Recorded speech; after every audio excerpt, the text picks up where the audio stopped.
नमस्कार, grand news network में आप सभी का स्वागत है और मैं हूं आपके साथ सीमा। चलिए अब एक नजर डाल लेते हैं आज की ताजा खबरों की ओर।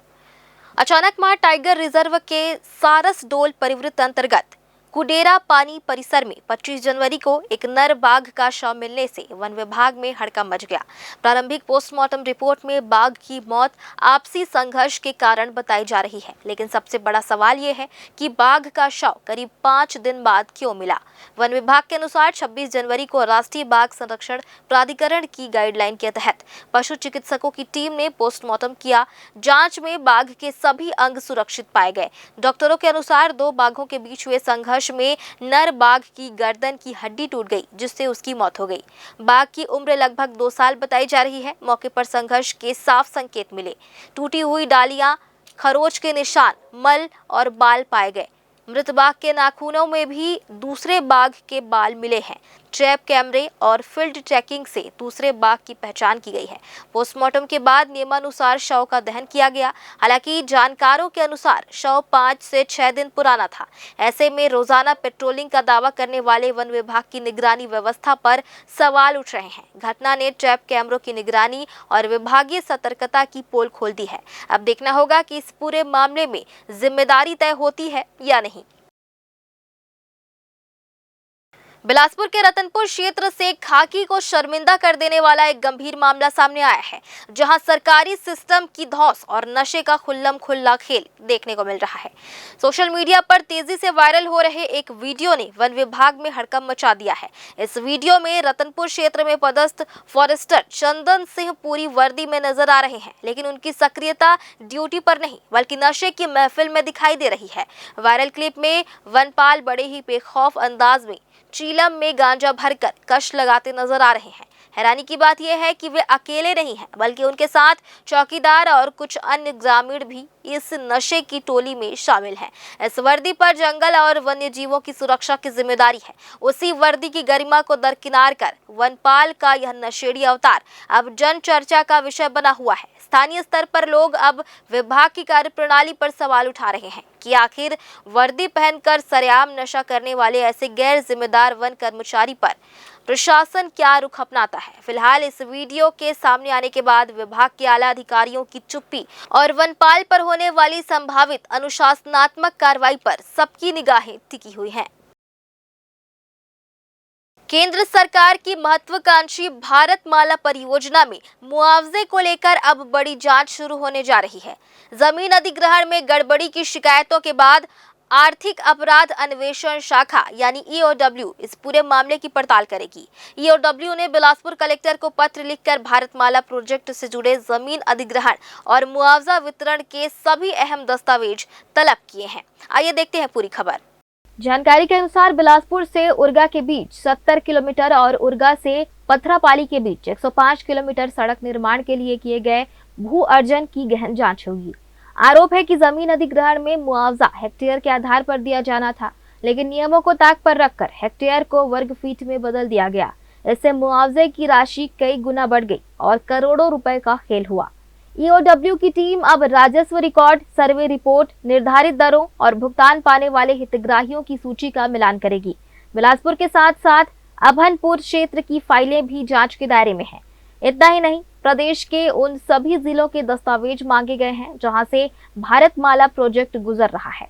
जांच की खबर मिलते ही राजस्व विभाग में हड़कंप मच गया है। माना जा रहा है कि इस जांच से मुआवजा घोटाले में शामिल अधिकारियों और भू माफिया गठजोड़ का पर्दाफाश हो सकता है। अब सबकी निगाहें ईओडब्ल्यू की जांच पर टिकी है।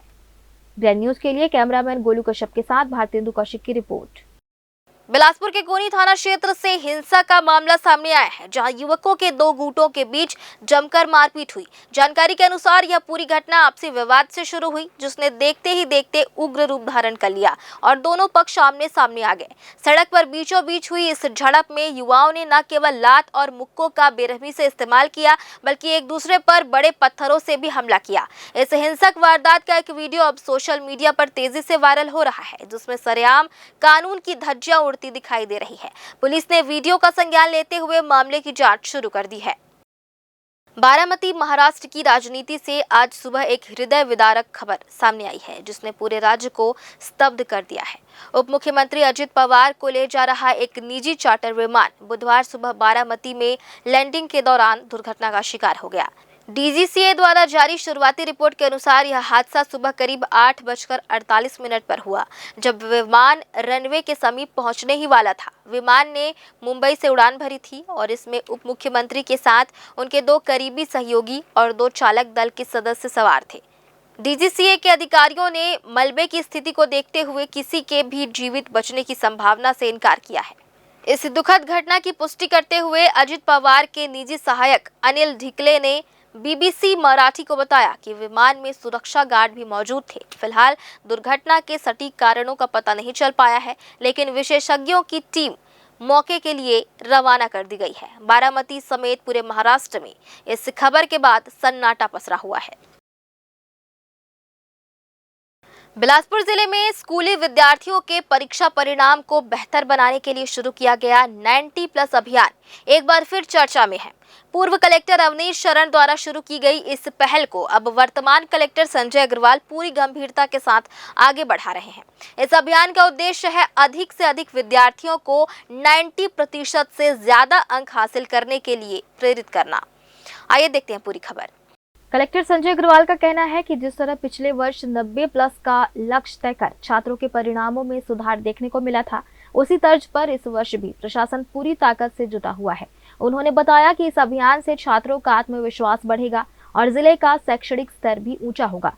प्रशासन ने शिक्षकों को निर्देश दिए हैं कि वे कमजोर विद्यार्थियों की पहचान कर उन्हें अतिरिक्त मार्गदर्शन दें, नियमित मूल्यांकन करें और विषयवार तैयारी पर विशेष ध्यान दें। साथ ही बच्चों को मानसिक रूप से प्रोत्साहित करने और परीक्षा के लिए सकारात्मक माहौल बनाने पर भी जोर दिया जा रहा है।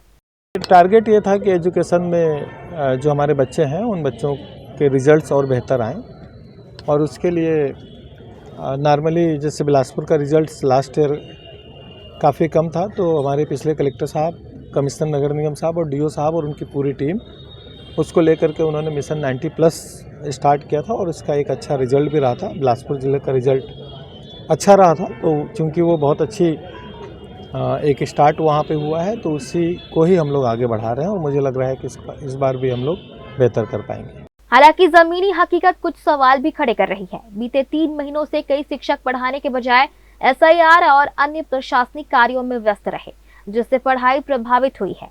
एक ओर शिक्षा विभाग कोर्स पूरा होने का दावा कर रहा है, तो दूसरी ओर कई स्कूलों में अब भी पाठ्यक्रम अधूरा बताया जा रहा है। इंडिया न्यूज के लिए कैमरामैन गोलू कश्यप के साथ भारतेंदु कौशिक की रिपोर्ट। छत्तीसगढ़ माध्यमिक शिक्षा मंडल की कक्षा 10वीं और 12वीं की बोर्ड परीक्षाएं 20 फरवरी से शुरू होने जा रही है। परीक्षाओं को नकल मुक्त और पारदर्शी बनाने के लिए मंडल ने इस बार कड़े दिशा निर्देश जारी किए हैं। नए नियमों के तहत परीक्षा केंद्रों पर संबंधित विषय के शिक्षकों की ड्यूटी नहीं लगाई जाएगी। इतना ही नहीं, फ्लाइंग स्क्वाड या आकस्मिक निरीक्षण दल में भी विषय विशेषज्ञों को शामिल नहीं किया जाएगा।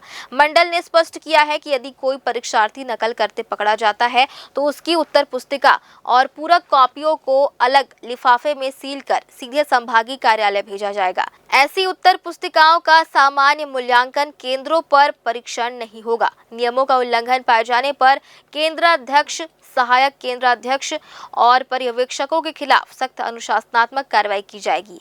इसके अलावा यदि परीक्षार्थी उत्तर पुस्तिका में गलत रोल नंबर या विषय अंकित करता है तो उसका परिणाम रोका जा सकता है। प्रवेश पत्र में दर्ज विषयों में किसी भी प्रकार का बदलाव मान्य नहीं होगा। प्रवेश पत्र का वितरण आज से शुरू हो गया है। इस वर्ष जिले में कुल 37,194 परीक्षार्थी 10वीं और 12वीं की बोर्ड परीक्षा में शामिल होंगे। मंडल का कहना है कि इस सख्त नियमों से परीक्षा की शुचिता और निष्पक्षता सुनिश्चित की जाएगी।